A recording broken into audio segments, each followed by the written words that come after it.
కోడి పిల్లలకు feed waste అవ్వకుండా ఉండడానికి మనం పెట్టిన కోడి చెదిరేయడం వల్ల గింజలన్నీ మట్టిలో కలిసిపోతూ ఉంటాయి.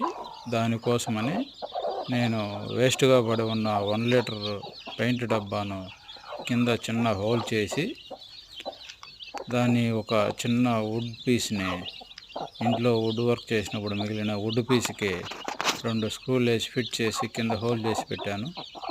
కోడి దాన్ని పొడిచినప్పుడల్లా ఆ ఫీడ్ అనేది బయట రావడం జరుగుతుంది.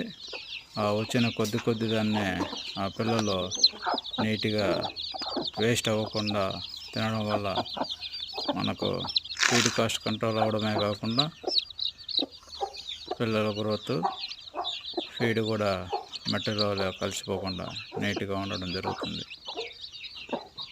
వీడియో నచ్చినట్టయితే